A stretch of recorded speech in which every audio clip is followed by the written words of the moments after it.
Hello tout le monde! Bienvenue sur cette vidéo qui va parler beaucoup sur les différences dans le système d'éducation en France versus les États-Unis. Donc, j'ai déjà fait une première vidéo qui a vraiment focalisé sur les différences au collège et lycée. Donc, si vous n'avez pas regardé cette première vidéo, je vous conseille fortement d'aller regarder. J'ai mis le lien en bas. J'avais tellement discuté avec mon invité préféré, Apolline, que j'étais vraiment obligée de couper la vidéo en deux. Donc, la première vidéo qui a focalisé sur le lycée et collège, le lien est en bas. Et ça, c'est la deuxième vidéo qui va plutôt focaliser sur toutes les différences qu'on peut voir à la fac. Et bien sûr, on répond à la fin, qui a le meilleur système d'éducation entre la France et les États-Unis. Mais il faut regarder pour savoir notre réponse. Donc, profitez bien. J'espère que vous adorez la vidéo et à bientôt. Ciao! Avant d'aller dans la partie fac, université, je voulais que tu nous parles un peu du prépa parce que c'est un truc qui n'existe pas aux États-Unis vraiment et du coup, c'est très français le prépa. Alors, moi, j'ai pas fait de prépa. Je suis allée à la fac. Mais la prépa, c'est juste pour faire un concours. Pour certaines écoles, on est obligé de passer par la prépa, donc ça peut durer un an ou deux, et donc c'est une période qui est connue pour qui demande beaucoup de travail, et donc tous les étudiants qui font ça, c'est des gens qui savent travailler, et voilà, et on sacrifie un peu un an ou deux pour pouvoir préparer des concours. Et voilà, après le concours, c'est quelque chose qui est assez différent, genre cette idée d'avoir beaucoup de concours, ça n'existe pas trop aux États-Unis non plus, au moins ce que moi je suis vécu. Parce qu'en concours, mais peut-être tu expliques en concours parce que tu connais mieux, mais en fait c'est un type d'examen où ils décident de prendre le top 20% ou le top 10%. Il faut pas avoir 10 sur 20, il faut être les meilleurs. On va prendre les 100 premiers. Donc voilà, si tu peux avoir 17 sur 20, mais si tu fais pas partie des 100 meilleurs, tu vas pas être pris. Et du coup, c'est un peu dur. J'avais des examens comme ça à la fac, mais pas souvent en fait, parce qu'en fait ça crée une compétition. C'est vraiment, t'es un concurrent avec tes co-élèves, et du coup ça existe un peu moins, je pense. Mais en France, ça existe beaucoup, en fait. Pour rentrer dans les meilleures écoles, on est obligé quasiment de passer par la prépa et d'en baver un peu. Déjà aux États-Unis, pour la fac, il y a deux types de fac. Tu as une fac privée et la fac publique. Je ne sais pas si c'est la même chose en France, mais ce qui est différent vraiment entre privé et public, c'est le coût. Donc déjà, on sait aux États-Unis, l'éducation, surtout la fac, ça coûte hyper cher. Et en fait, si vous allez à une fac publique, dans l'État où vous avez grandi, c'est moins cher parce que vos parents ont payé des impôts pendant tous les ans à l'État et du coup, c'est un peu moins cher. C'est peut-être la moitié. Mais après, si moi, par exemple, j'ai grandi à Illinois et je suis allée à une fac publique en Iowa, je pouvais, c'était sans problème, mais je paye quand même plus cher. Et tu payes combien à peu près? Moi, c'était 30 000 tous les ans. Alors nous, la fac, c'est 450 € si on n'est pas boursier. Et si on est boursier, c'est 5 €. Voilà. Non, c'est incroyable. Non, mais franchement, ça, c'est un point négatif des États-Unis. Tu dois vraiment, vraiment travailler sur ça. L'éducation, ça coûte hyper cher. Après, c'est possible, moi, je suis allée à une fac qui coûtait un peu plus cher. C'était public. Parce que des facs privées, ça coûte déjà plus cher. Et en fait, tout le monde paye le même prix. Ça dépend pas dans quel état tu as grandi, etc. Tout le monde paye le même prix. Mais ça peut être aussi 30, 40, 50, 1000 €. Après, tu as des boursières. Moi, j'avais quelques bourses. Et après, j'ai pris des prêts étudiants. Mais je connais beaucoup de gens. Moi, j'ai 31 ans. Je connais beaucoup de gens qui payent toujours leur prêt d'étudiant et qui va payer pendant les prochains 10 ans ou 15 ans. Les écoles de commerce, c'est peut-être le max, ça va être peut-être 14 000 €. Et déjà en France, c'est vu comme quelque chose de très très cher. Oui, c'est très très cher. Oui. Et du coup, pour ça, tu dois prendre un concours pour rentrer. Ouais, tu pas forcément. Il y a certaines écoles de commerce où tu peux rentrer sans faire un concours. Mais les meilleures écoles, il y a un concours. Ok. Voilà. France, you're winning. Ouais, là-dessus. Quelque chose que moi, j'ai adoré mes années à la fac. C'était vraiment, je pense, une meilleure partie de ma vie. Et une chose, c'est parce que tout le monde vivait sur le campus. Il y avait des énormes résidences. Et quand tu étais la première année, c'était obligatoire d'habiter dans ces résidences. Donc, tu faisais vraiment partie d'un promo. Et moi, mon promo, c'était 5000. Donc, je dis pas qu'on était tous super proches, mais tu faisais vraiment partie de quelque chose. Et en France, j'ai l'impression que c'est plus courant d'habiter chez tes parents et d'aller à la fac à côté de chez vous.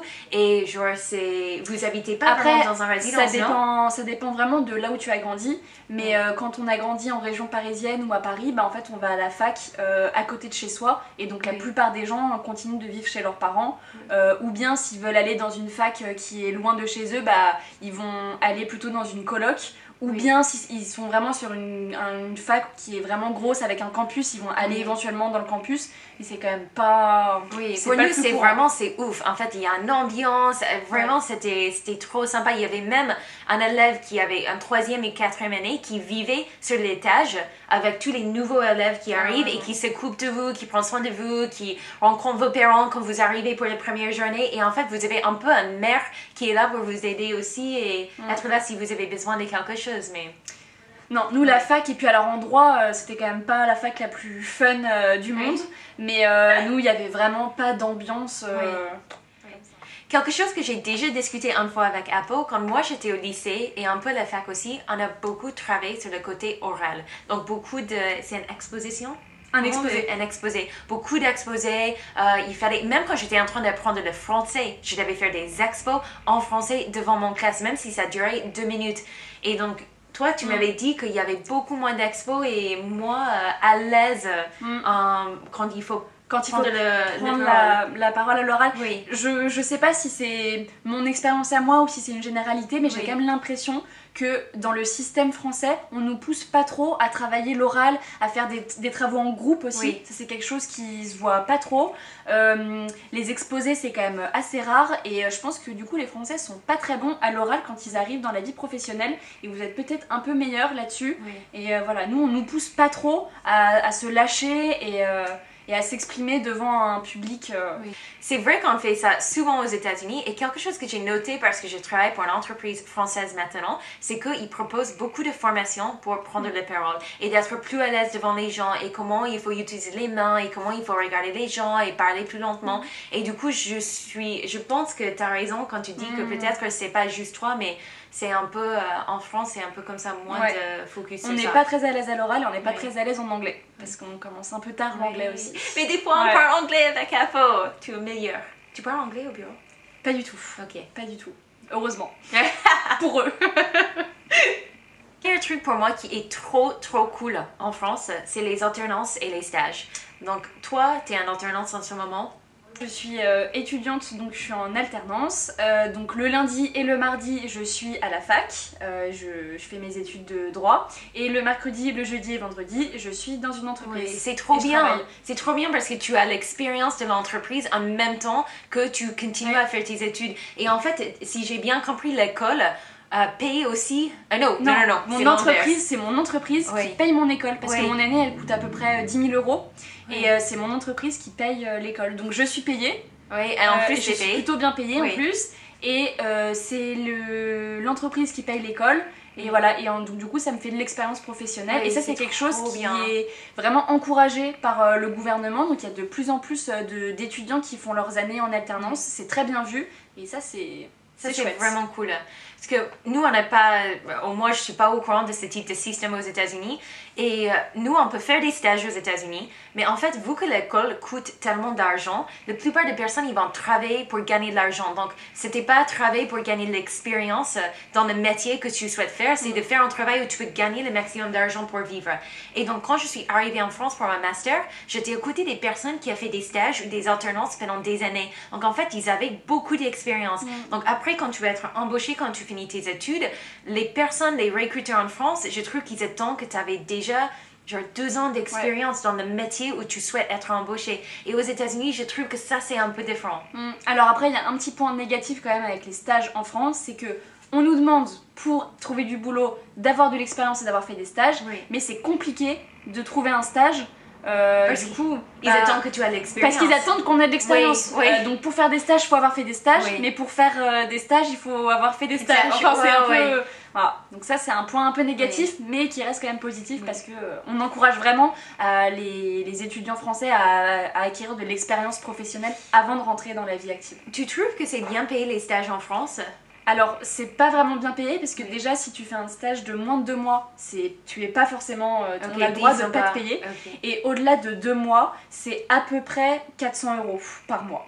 Ah, ça c'est le minimum. C'est le minimum. Ok. Oui, oui, c'est rien. Mais en général, on est payé le minimum. C'est rare les entreprises qui payent plus. Donc c'est vraiment, c'est pas très bien payé.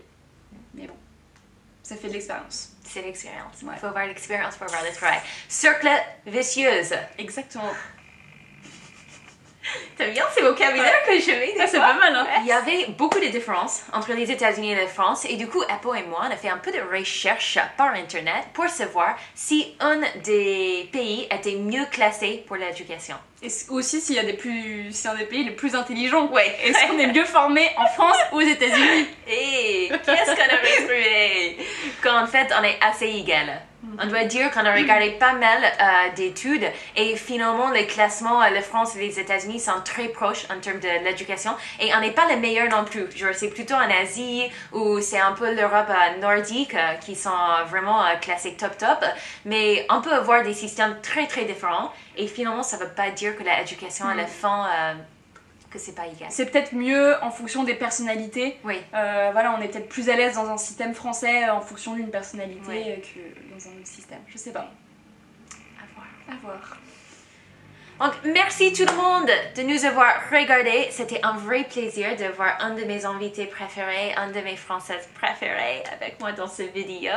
Si cette vidéo vous a intéressé, vous pouvez vous abonner en bas. Vous pouvez aussi suivre tout ce que je suis en train de faire sur mon blog unintentionallyfrenchified.com. Vous avez aussi le lien en bas. Et vous pouvez me suivre sur Instagram @unintentionallyfrenchified. Merci beaucoup, Apple. Merci à toi, Kate. Et merci à tout le monde. Bisous!